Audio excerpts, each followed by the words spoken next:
Jannik Sinner just won the Australian Open with an amazing display of power hitting.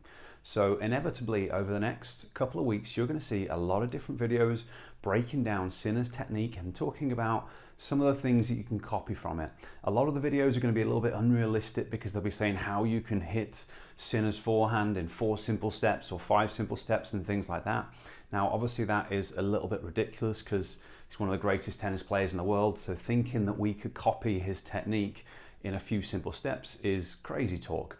But there is something really simple and really important that you can learn from Sinner's development over the last couple of years that you can apply to your game very quickly and that you can start working on very quickly that is going to make a real difference in your performance. So that's what I'm going to be talking about in this video. Hopefully you enjoy it and find it helpful. If you do, it'd be great if you give me a thumbs up. And if you haven't subscribed to my channel before, it's much appreciated if you could do that as well. To illustrate what I'm talking about, I want to show some older clips of Sinner playing first. So this clip was taken from 2018 and you can see he's already an amazing player. He's got fantastic technique off both flanks, he's got a good serve, he moves very well, he's just already a good player. But there's going to be a subtle difference in between the way he was playing in 2018 and then what he's doing in the next clip, which was 2021. This clip was taken from the 2021 World Tour Finals, so 3 years after the previous clip, and you'll see that the nuts and bolts of Sinner's technique are pretty much identical to before, but his movement is starting to improve. He had good movement previously, but what he's starting to do is stay a little bit lower throughout the duration of the point. So his split step is just a little bit wider to give him a more stable base, and he's able to stay lower continually throughout the point, which is helping move much more fluidly.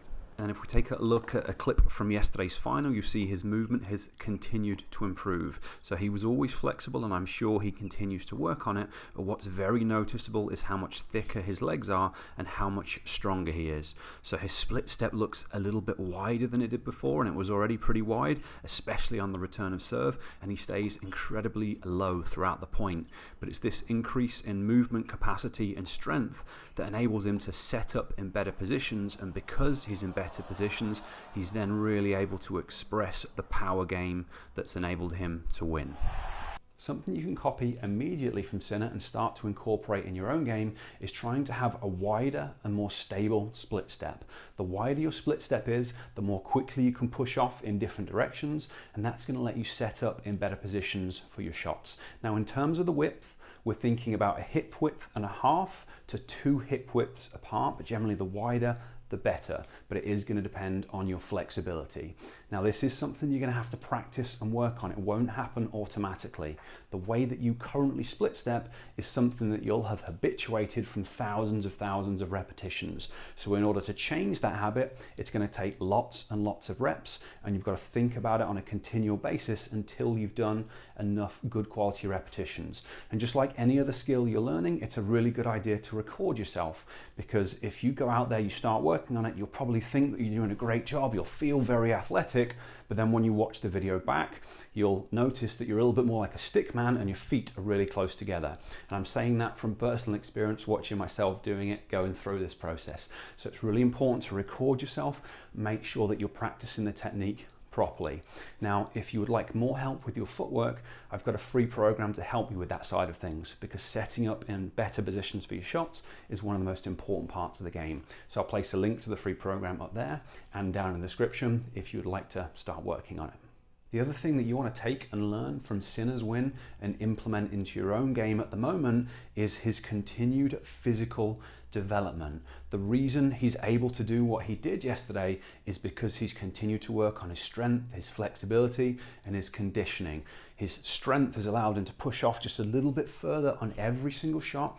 Because of that, he's in better positions, and that lets him play his power game. And if you listen to Daniil Medvedev's interview from after the match, he basically said as much. He's like, look, I had multiple 5-set matches. The reason that this one was different, I got tired after 2 sets, just like I did in all my other matches, but Sinner didn't get tired. He was able to maintain his level for longer. And you've seen this with other players as well. Djokovic didn't become the player he did until he got to a certain physical level. Same thing for Andy Murray, same thing for Zverev.